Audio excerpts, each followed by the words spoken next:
We've got a lot going on around the sports universe right now on this 6th of November. And let's dive into, well, right off the bat, some of the headlines that we've been working on and following here on this Thursday. And it all started early this morning with breaking news as ESPN and Penn Entertainment are now shaking hands and saying goodbye as they are ending their sports betting partnership after 2 years. Now, this comes after signing a 10-year, $2 billion deal just a few years ago in 2023.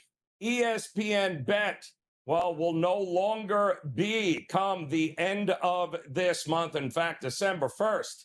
We will see no more ESPN Bet as that brand deal will come and go. By the way, 8 years left on that initial agreement, but they have decided that, well, $1 billion in losses is just far too much for them, and they are moving on. And shortly after that announcement, we also then learned that ESPN has already forged a relationship with DraftKings. That's right. They have announced earlier here that ESPN and DraftKings have an agreement to make DraftKings the exclusive and official sportsbook and odds provider of ESPN. That is, again, going to happen come December 1st here, so just a few weeks away, and there will be no more marketing of ESPN Bet. It will all be about DraftKings. Kind of crazy when you think about it here.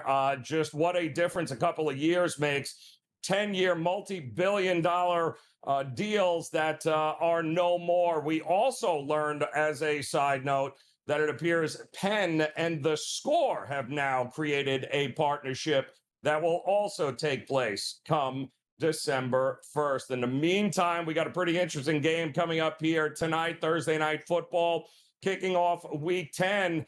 How about them Raiders taking on the Denver Broncos in Mile High, and the Raiders currently sitting at a 9.5-point dog, a battle of AFC West rivals. And the situation here is keep an eye on that total, 41.5. That is not a very high total for a game in which we've got the Broncos as a 10.5-point favorite. In fact, let's hear from Bo Nix on what he thinks is going on here with Denver and his good old friend Pete Carroll.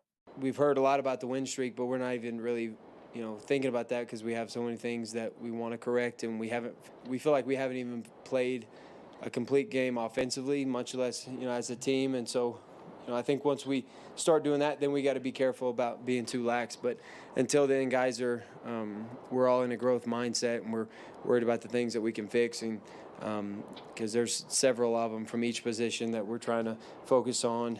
I think it's you think of all the years with Drew Brees, you think of him as a passing guy, but they weren't when you played against them. They were always had a real good conscience about running the football. So he's got really good mix, and he, as we've seen for years, utilizes personnel in unique ways, that fits their style and their makeup, and so there's nothing about his game that isn't on point. It's smart, it's aggressive, they're consistent, they take care of the football. They've been doing that for a long time. That's what's made him consistently successful, I think. Gotta love Pete Carroll. He's probably wondering, here I am in my mid to upper 70s. What in the world did I get myself into by taking over this Raiders team? But it's never too late. Opportunity here to be able to take a little pound of flesh from the Denver Broncos here tonight. And talking about a pound of flesh, looks like the Cardinals have decided, well, Kyler Murray needs to go on the IR with a foot injury. They say he's not 100%, and there's no point in playing him, especially given the fact that Jacoby Brissett has been so good as the backup, and that offense has been humming along with Jacoby Brissett. The problem is the Cardinals still owe Kyler Murray $100 million, and the trade market, well, might not be there with that contract if he is just simply a backup. This way on the IR, Well, they can wait to see and kick the can down the road a little bit. In the meantime, Sean McVay says Puka Nacua, well, he should be able to play Sunday for the 49ers. Here's what he had to say. But as far as injuries are concerned, Jordan Whittington's back's a little bit sore.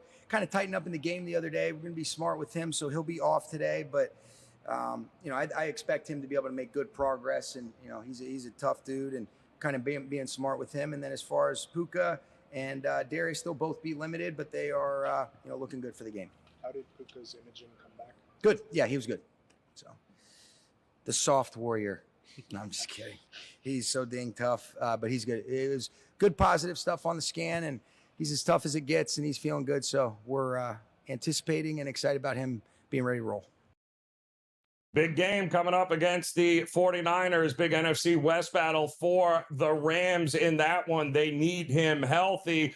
And the Jets have denied the Chiefs a trade offer for their number one running back, Breece Hall, at the deadline. The Chiefs were offering a 4th-round pick, but the Jets, well, they were holding out for a 3rd rounder. Here's what Breece Hall had to say with the craziness at the deadline. It is what it is, Like I said, from the summer, I'm not promised anything. I'm not necessarily their guy that they drafted, so there's no guarantees. There's nothing. So every week I've been trying to go out there and earn it, so that's just what it is. There were 2 different reports that came out that said you had a desire to be traded, that you wanted, you would welcome one. Is that true? I think there's just been a lot of stuff out, from just stemming from the summer. There's been a lot of stuff that's true and false. So, I just let that be what it is. It's out there. It is what it is. But, I'm here and I'm worried about, we're playing Cleveland this week. That's what I'm worried about. Did you ever request a trade? No. Yeah, Breece Hall saying, what do you think? This is the NBA? I don't get to request trades. It's the NFL. But speaking of the NBA, what a wild one last night with the Lakers taking on the San Antonio Spurs and Victor Wembanyama. Everybody fouled out in that one, it seems. Austin Reeves was a late scratch, but have no fear. Luka Doncic is here, 35 points, 13 assists, 9 boards, as the Lakers held on to beat the Spurs 118-116. And boy, oh boy, the Denver Nuggets continue their domination over the Miami Heat. The Miami Heat have not beaten Denver in the regular season since 2016. Yeah, that 2016. Jokic, 33 points, 16 assists, 15 boards. Kind of crazy, the domination that this Denver organization has had over the Miami Heat. Anunoby and Brunson for the Knicks. Well, they were all about, beating down the Minnesota Timberwolves last night, who welcomed back their star, Anthony Edwards, but nothing he was going to do in this route. The Knicks pretty much dominated the Timberwolves in every which way they could, 137-114. The Knicks had 7 players score 10 or more points in that game. They're now 5-0 at home. And Donovan Mitchell was glad to get Darius Garland and others back in that lineup for the Cavs.